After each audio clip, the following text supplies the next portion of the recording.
Olá, boa noite. Sejam bem-vindos ao programa Cenário Econômico, diretamente dos estúdios da B3, aqui no centro de São Paulo. Vamos aos destaques de hoje. Vamos voltar aqui à tela, agora sim. Bolsa fecha em queda e dólar sobe nesta terça-feira. A chegada da Páscoa e a geração de empregos. IBGE, vendas ficam estáveis em fevereiro. JBS faz recall de 20 toneladas de carne nos Estados Unidos. E no estúdio a gente recebe Rafael Hess e a gente fala sobre mercado de afiliação. O cenário econômico está no ar.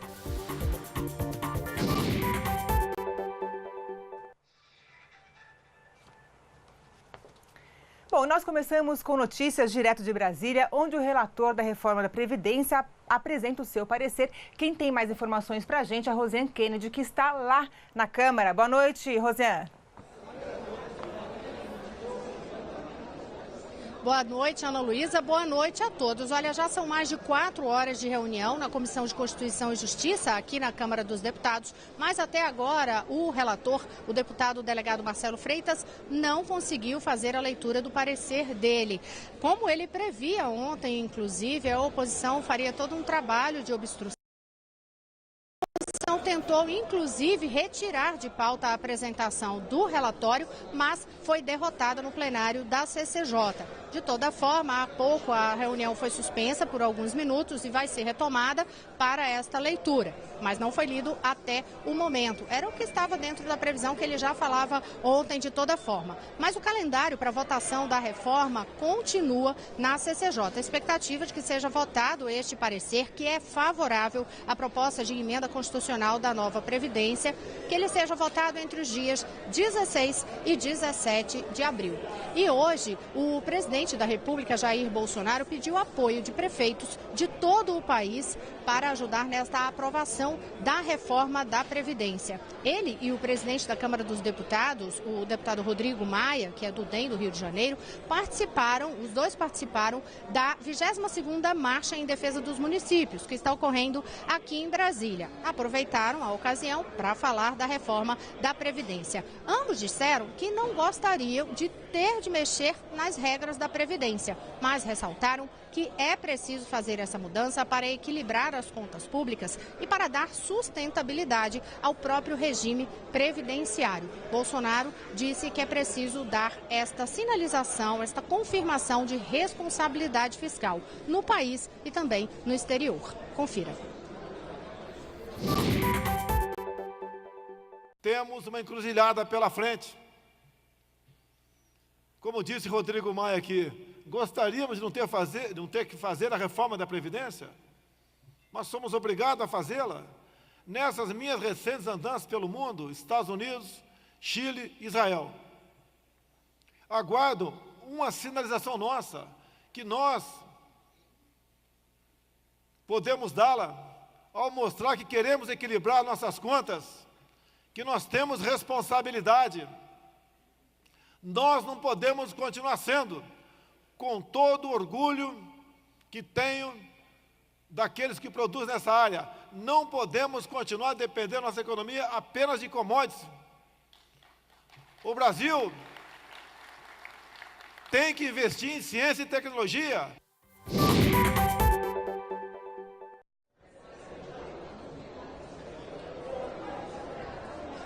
E o presidente Jair Bolsonaro deu continuidade hoje às articulações com os presidentes de partidos políticos. A gente lembra que na semana passada ele conversou com os dirigentes de 6 siglas e aí programou para esta semana conversas com os presidentes e líderes de outros 6 partidos. Para hoje, por exemplo, estavam programados encontros entre as siglas com o PR e o Solidariedade. Amanhã, a continuidade destas reuniões. Agora eu aproveito para falar de um outro assunto também aqui que diz respeito ao Poder Executivo. Hoje, lá na marcha dos prefeitos, o presidente Jair Bolsonaro aproveitou para antecipar que o governo vai passar a pagar 13º para o Bolsa Família. Confira o que ele disse.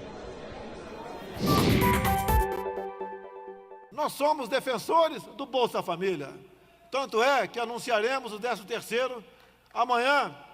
Mas o que tira o homem da situação difícil que se encontra, ou a mulher, é o conhecimento.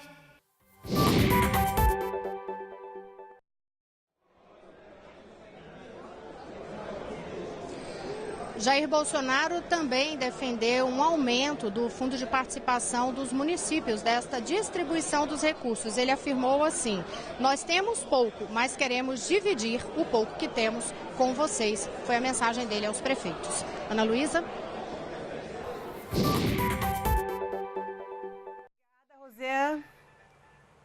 Obrigada, Rosiane.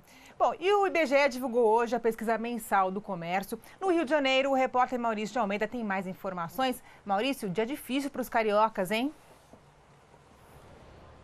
Olá, Ana Luísa, boa noite. Realmente um dia bem complicado, desde a noite de ontem, aliás, muita chuva bem forte. Durante toda a madrugada choveu bastante. Infelizmente, já temos um saldo de 10 pessoas que morreram nesse temporal que atingiu fortemente a cidade aqui do Rio de Janeiro e também parte da região metropolitana. Hoje, durante o dia, eu acompanhei um pouco dessa tragédia que atingiu a nossa cidade e daqui a pouco, logo mais no Repórter Brasil, tem as informações completas sobre o temporal que atingiu o Rio de Janeiro. Mas agora vamos para o nosso assunto, que é o assunto da economia.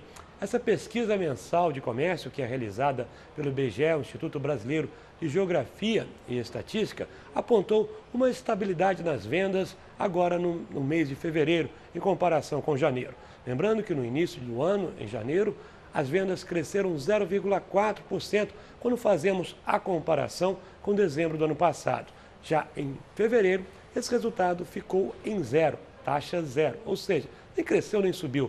As vendas de fevereiro foram iguais às vendas de janeiro. Para se ter uma ideia, quando comparamos os 8 setores que foram analisados pelo IBGE, dá para se perceber bem esta estabilidade. As vendas cresceram em 4 setores do comércio e caíram em outros 4. Somando positivo com negativo, resultado deu zero. Analisando as unidades da federação, as vendas, elas cresceram em 12 unidades e caíram em 15 unidades da federação, das 27 unidades. Também uma certa estabilidade. Pegando os setores do comércio, podemos ver que o setor de vestuário foi o que mais influenciou as vendas no mês de fevereiro. As vendas cresceram 4,4% na área de vestuário e de tecidos. Já o setor de combustíveis apresentou a pressão mais negativa para as vendas do comércio no mês de fevereiro, uma queda de 0,9%. Na análise comparando estado a estado, Tocantins apresentou um resultado surpreendente. Lá em Tocantins, as vendas cresceram 8,9% no mês de fevereiro. E o pior resultado vem do sul do país. No Paraná, as vendas registraram uma queda de 1,5%. Mas se em fevereiro, comparando com janeiro, teve essa estabilidade, quando olhamos para o ano anterior, em fevereiro de 2018, aí sim o desempenho foi bem positivo, chegando a surpreender uma alta de 3,9% nas vendas em fevereiro de 2019, comparando com fevereiro de 2018. Aliás, nos últimos 7 meses nessa comparação, ano a ano, estão acontecendo taxas positivas, o que é muito bom, que representa que a economia vem se recuperando e que o comércio, nos últimos 7 meses, está vendendo mais do que no ano anterior. Um resultado positivo do reaquecimento da economia. No acumulado dos últimos 12 meses, o comércio registra uma alta nas vendas de 2,3%. Segundo os pesquisadores do IBGE, essa alta ainda não é maior por causa do aumento do desemprego. A taxa de desemprego ainda está elevada e, com isso, é muito simples, nem precisa fazer conta, né? Se a pessoa está desempregada, não tem salário, não pode comprar e, com isso, as vendas no comércio não aumentam. Mas a Confederação Nacional do Comércio está bem otimista com os números desse ano. Segundo o último levantamento que foi realizado pela CNC, no final do mês de março, as vendas devem subir 5,4% agora em 2019, totalizando o ano. Entre janeiro e dezembro, uma alta de 5,4%. E o otimismo da CNC também cresceu. Os comerciantes cresceram 2,1% esse otimismo no mês de março. E na taxa acumulada, o índice de confiança do comércio chega a 127,1 pontos. E é numa taxa onde, a partir de 100, já representa otimismo. Portanto, a Confederação Nacional do Comércio está otimista que o ano começou um pouquinho devagar, mas daqui para frente vai acelerar e encerraremos o ano com as vendas crescendo 5,4%. No ano passado, as vendas registraram uma alta de 2,8%. Ana.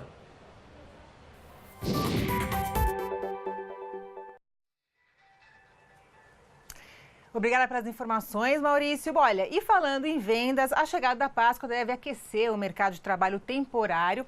E a expectativa é que esse ano a criação de vagas de emprego sejam maiores do que a em relação ao ano passado. A gente vai falar agora com o Ricardo Ferraz, que está na redação aqui em São Paulo e tem mais informações para a gente. Boa noite, Ricardo. Boa noite, Ana. Pois é, parece que neste ano o coelhinho de Páscoa vai trazer um pouco mais do que ovos de chocolate, viu? Essas vagas que ajudam muita gente nessa época do ano, quando a oferta de trabalho costuma ser menor, serão geradas principalmente pela produção e venda de ovos e outros produtos típicos da Páscoa. Segundo a Associação Brasileira de Trabalho Temporário, são 422 mil postos de trabalho entre janeiro e abril. O número é 13,5% maior do que no mesmo período do ano passado. A tradição de comer e presentear parentes e amigos com ovos de Páscoa é comum em todo o país, mas os empregos temporários devem se concentrar nos maiores mercados consumidores: São Paulo, Paraná, Rio de Janeiro e Minas Gerais. O trabalho temporário é uma importante fonte de renda para quem não conseguiu se firmar no mercado de trabalho formal por causa da baixa atividade econômica. Apesar do contrato ser estabelecido por um tempo pré-determinado, os trabalhadores temporários têm os mesmos direitos dos funcionários comuns, com direito a férias, FGTS e 13º proporcionais ao tempo trabalhado. Para quem consegue uma oportunidade, fica sempre aquela esperança de ser efetivado depois do contrato chegar ao fim. Mas isso, viu, Ana, costuma depender mais da situação econômica do país do que da boa vontade do empregador.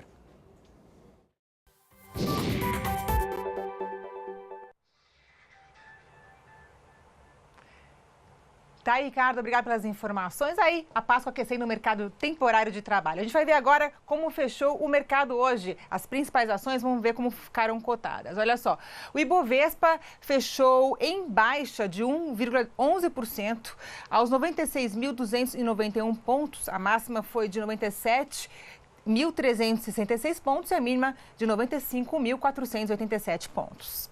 Vamos ver como é que ficaram as ações das grandes empresas no dia de hoje.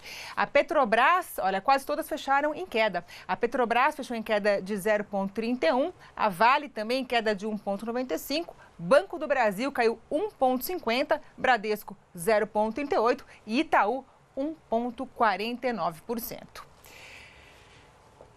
E a gente tem aqui também a cotação das ações da JBS. Hoje, os papéis da empresa fecharam em queda de 2,03%.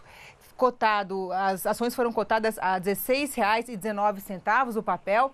E olha, isso deve muito porque hoje a JBS fez um recall de 21 toneladas de carne bovina moída lá nos Estados Unidos, né? A suspeita é de contaminação por materiais estranhos. E a Embraer também fechou em queda, fechou com queda de 2,48%. O papel está cotado a R$ 18,87. E essa queda se deve à indicação de Francisco Gomes Neto como presidente e CEO. A eleição, quer dizer, se vai ou não ser efetivado no cargo, vai ser no dia 22 de abril. Deve-se bater o martelo aí para o Francisco Gomes Neto, que vai assumir aí a presidência da Embraer. A gente vai ver agora como foi o dólar. O dólar comercial fechou em alta de 3,85%. A máxima do dia chegou a R$ 3,86 e a mínima chegou a 3,84 centavos.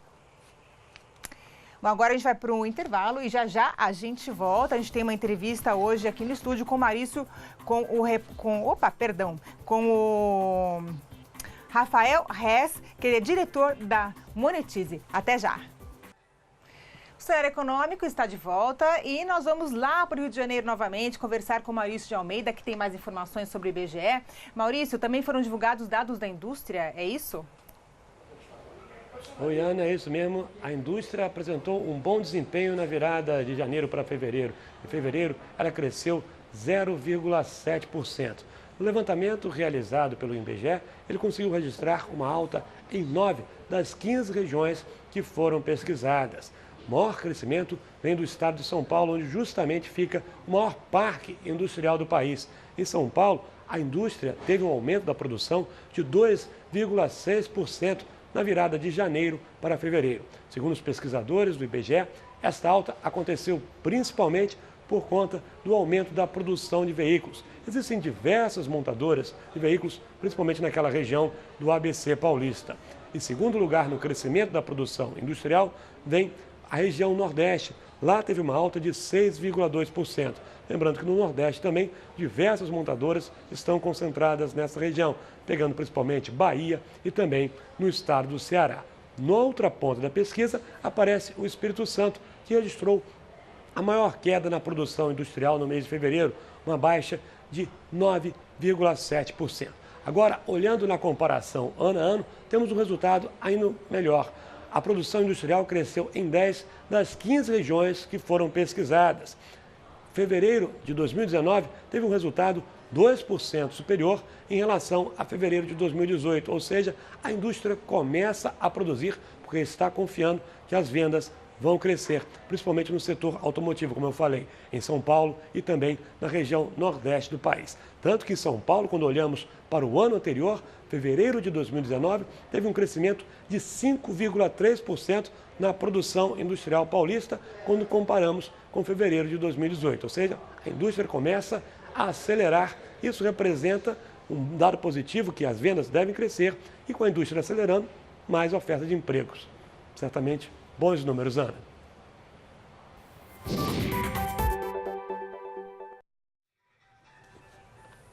Tem as informações do Maurício de Almeida, direto do Rio de Janeiro. Bom, a gente recebe hoje aqui no estúdio o Rafael Reis, ele é diretor da Monetize.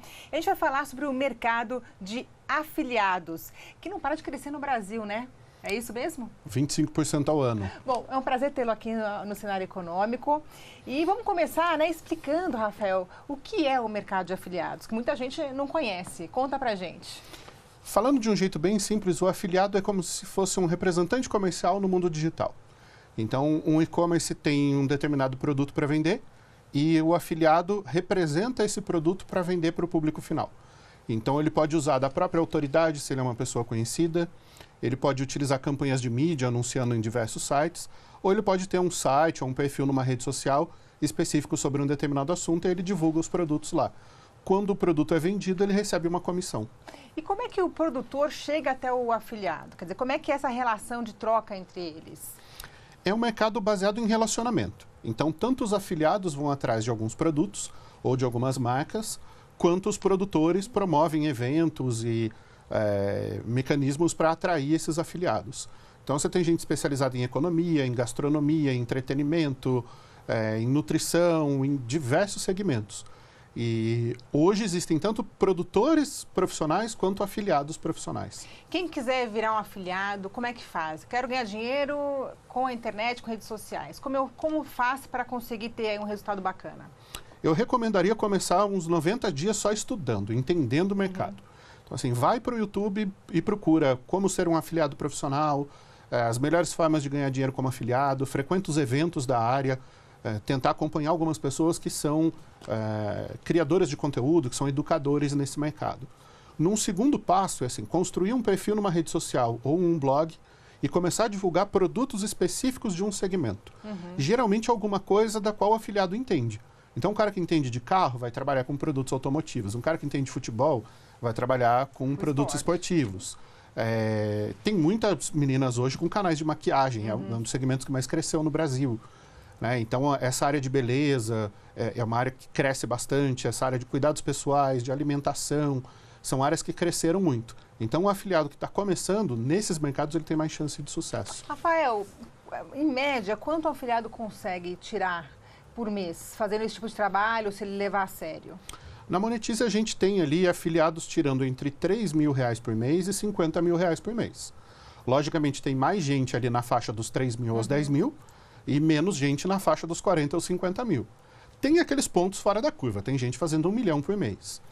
Mas a massa, a grande parte deles faz aí entre 3 e 50 mil. Então, isso começa como uma renda extra e depois se torna um trabalho permanente e fixo. Existem dados de quanto movimenta esse mercado hoje no Brasil? Hoje, esse mercado especificamente representa 4 bilhões de reais por ano. Né? Ele responde por algo em torno de 5% do mercado de e-commerce no Brasil. E a tendência é crescer, a tendência é crescer. Tem crescido em torno de 25% ao ano. Nossa. Né? O Afiliados Brasil mede esses dados há algum tempo já e a média de crescimento acompanha o crescimento do e-commerce, entre 21% e 25% ao ano. Agora, para quem está anunciando, para quem procura um afiliado, né, qual que é a vantagem de fazer esse tipo de merchandising, de propaganda, e não se procurar, né, a mídia convencional e fazer um outro tipo de divulgação? Eu não diria que é uma troca. Eu vou trocar a mídia tradicional pelo afiliado, é um complemento. O afiliado ele entra na gama de canais de marketing, de divulgação. A vantagem é que você tem um exército de pessoas trabalhando para vender o seu produto, a sua marca. Então, se antigamente você precisava anunciar muito em alguns canais para construir uma marca, hoje tem várias marcas que a gente conhece só do mundo digital. E muitas delas foram construídas utilizando os afiliados como um canal de promoção. Você tem uma amplitude muito grande, porque tem afiliado de todo tipo, em rede social, no YouTube, em blogs, em e-mail. Então, em todos os canais digitais você tem afiliados presentes.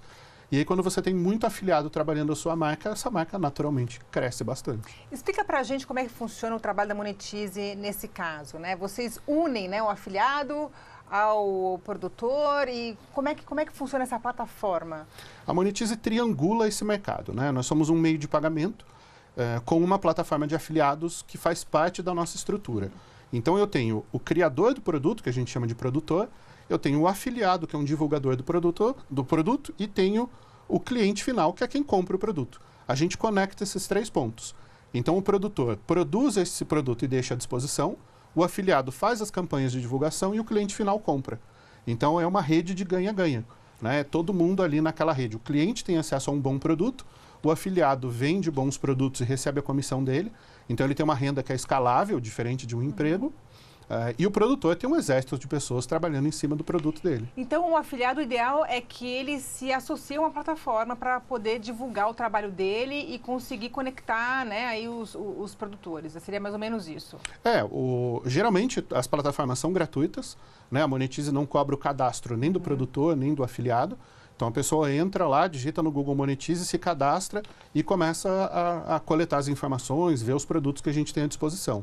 E tem produto de tudo que é tipo. Tem o que a gente chama de infoproduto, que são os produtos digitais, PDFs, livros digitais, cursos online, treinamentos que podem ser feitos pela internet. E tem os produtos físicos, né?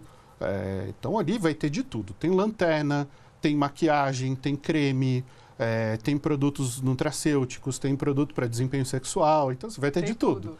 Literalmente. Agora, é interessante de tudo. assim, é um mercado que cresce muito, lógico, a gente está falando de coisas boas, né, de como está entrando nesse mercado, agora também tem dificuldades, né, a pessoa não vai entrar e daqui 2, 3 meses está ganhando 3, 4, 5 mil reais, ela tem que passar, tem que se especializar e tem que entender do assunto. Quais são as dificuldades para quem quer ser afiliado, para entrar nesse mercado e conseguir aí ficar conhecido e ter um bom resultado? Para dar uma perspectiva realista, entre 6 meses e 1 ano é o tempo de aprendizado de um afiliado profissional. Para que ele consiga ter uma renda equivalente ao que ele tem no trabalho dele, ele vai levar esse tempo. A maioria das pessoas que passa por esse tempo, porque muita gente desiste no meio do caminho, porque acha trabalhoso e tal, eles acabam entendendo como é que funciona o mundo digital. Então, ele entende como é que funciona a divulgação no Facebook, como é que funciona a divulgação no Google. Ele aprende a construir comunidades, ele aprende a fazer ofertas, que é o que a gente chama de copywriting.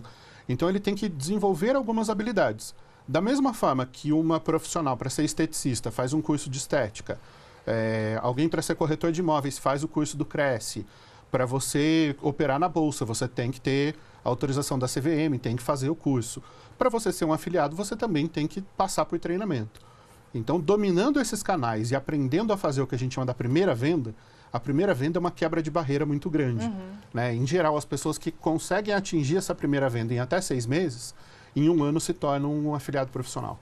Olha, que bacana. Quer dizer, no mercado que a gente está, né, muita gente procurando emprego, não sabe por onde começar, aí está a dica do Rafael Reis. É uma boa forma de estar aí entrando no mercado de trabalho. Rafael, muito obrigado pela sua presença aqui no Cenário Econômico. Volte mais vezes e até a próxima. Prazer foi nosso em poder colaborar. Bom, o Cenário Econômico fica por aqui. Até uma próxima vez. Tchau, tchau.